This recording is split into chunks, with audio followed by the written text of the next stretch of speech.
নদুৱাৰ সমষ্টিৰ অন্তৰ্গত প্ৰধানমন্ত্ৰী আৱাস যোজনাৰ গ্ৰামীণ হিতাধিকাৰীসকলক অনুমোদন পত্ৰ প্ৰদান কৰা হয়। সমষ্টিটোৰ টুপিয়া সামূহিক ভৱনত আয়োজন কৰা এই অনুমোদন পত্ৰ প্ৰদান অনুষ্ঠানত প্ৰায় ৩,০০০ গৰাকী হিতাধিকাৰীৰ মাজত অনুমোদন পত্ৰ বিতৰণ কৰা হয়।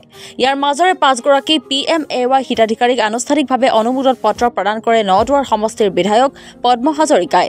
সমষ্টিটোৰ ৫ মাইল, চাৰিদুৱাৰ, মধ্য চিলাবন্ধা, উত্তৰ চিলাবন্ধা আৰু নাগ শংকৰ পঞ্চায়তৰ একোগৰাকীকৈ মহিলা হিতাধিকাৰীক অনুমোদন পত্ৰ প্ৰদান কৰি বিধায়ক পদ্ম হাজৰিকাই ৰাজ্যৰ মুখ্যমন্ত্ৰী ডক্টৰ হিমন্ত বিশ্ব শৰ্মাৰ শাসনকালত ৰাজ্যখনে কিদৰে দ্ৰুত উন্নয়নৰ দিশত আগবাঢ়িবলৈ সক্ষম হৈছে সেই সন্দৰ্ভত উপস্থিত লোকসকলৰ সন্মুখত নাতিদীৰ্ঘ ভাষণ আগবঢ়ায়।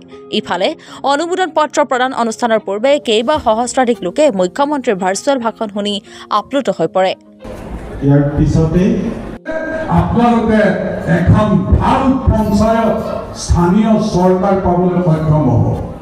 নহ'লে অপপ্ৰচাৰ, শূন্যত গদা ঘূৰোৱা, খাজনাতকে বাজনা বেছি, জাত পাতৰ লেবেৰা ৰাজনীতি কৰা, সংকীৰ্ণ ৰাজনীতি কৰা, এটা সময়ত পঞ্চায়তত বোকাত লুঠুৰি পুতুৰি হৈ থকা সেই মানুহে নতুন ৰূপ লৈ আপোনালোকৰ মাজলৈ আহিলে ৰাইজৰ স্বাৰ্থত দুখীয়া নিচৰা মানুহৰ দুখ বেদনা দূৰ কৰাৰ স্বাৰ্থত আপোনালোকে সেই শক্তিসমূহ প্ৰত্যাখ্যান কৰি প্ৰধানমন্ত্ৰী নৰেন্দ্ৰ মোদী ডাঙৰীয়াই যেনেকৈ নিস্বাৰ্থভাৱে জনসাধাৰণক সেৱাৰ মনোবৃত্তিৰে কাম কৰিছে, সেৱা কৰিছে, মুখ্যমন্ত্ৰী ডাঙৰীয়াই বিভিন্ন চৰকাৰী আঁচনিৰ জৰিয়তে দুখীয়া নিচলা মানুহৰ দুখ মোচন কৰিবলৈ কাম কৰিছে। গতিকে তাৰ কাৰণে আপোনালোকে কৃতজ্ঞতা প্ৰকাশ কৰি আপোনালোকে যোগ্য ব্যক্তিক যাতে পঞ্চায়তত নিৰ্বাচিত কৰে এই অনুৰোধ মই আপোনালোকৰ সমষ্টিৰ বিধায়ক হিচাপে আপোনালোকলৈ আগবঢ়ালো। আজি অসমৰ কাৰণে এটা ঐতিহাসিক দিন আৰু আমাৰ সমষ্টিৰ মানুহো এই ঐতিহাসিক দিনৰ আজি সুখ অনুভৱ কৰিব পাৰিছে যে সমগ্ৰ অসমৰ আজি প্ৰতিটো সমষ্টিত মুখ্যমন্ত্ৰী ডাঙৰীয়াই কেন্দ্ৰীয়ভাৱে শুভাৰম্ভ কৰিছে কামৰূপ জিলাৰ পলাশবাৰী সমষ্টি জিলাখন।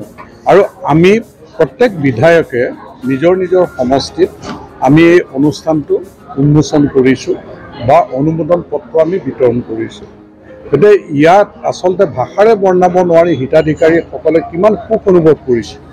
একেলগে ৩,০০০ আমাৰ দুখীয়া মানুহক ঘৰৰ অনুমোদন পত্ৰ দিবলৈ পাই মই কিমান সুখ অনুভৱ কৰিছোঁ এইটো ময়ো ভাষাৰে বুজাব নোৱাৰোঁ।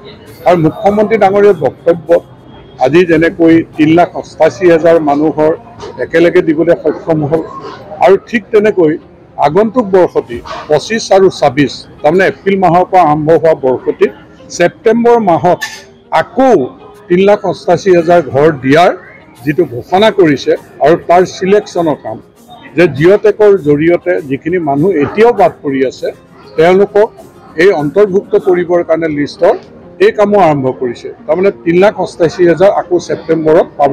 আমাৰ সমষ্টিত আকৌ ৩,০০০ ওপৰ মানুহে ঘৰ পাবলৈ সক্ষম হ'ব। গতিকে আমাৰ প্ৰধানমন্ত্ৰী নৰেন্দ্ৰ মোদী ডাঙৰীয়ালৈ অসমৰ মানুহে নদুৱাৰ সমষ্টিৰ মানুহে আমি হিয়া উজাৰি আশীৰ্বাদ দিছোঁ আৰু ধন্যবাদ জনাইছোঁ। ঠিক তেনেকৈ মুখ্যমন্ত্ৰী ডাঙৰীয়াৰ বলিষ্ঠ পদক্ষেপৰ কাৰণে একেলগে সুন্দৰকৈ শৃংখলাবদ্ধভাৱে এনেধৰণে এই কামবিলাক আগবঢ়াৰ কাৰণে আমাৰ সমষ্টিৰ মানুহে মুখ্যমন্ত্ৰী ডাঙৰীয়ালৈ হিয়া উজাৰি আশীৰ্বাদ আৰু ধন্যবাদ জ্ঞাপন কৰিছে। আৰু মোৰ ফালৰ পৰা সমষ্টিবাসীৰ হৈ প্ৰধানমন্ত্ৰী আৰু মুখ্যমন্ত্ৰী ডাঙৰীয়ালৈ মই ধন্যবাদ জ্ঞাপন কৰিছোঁ। News desk Assam today.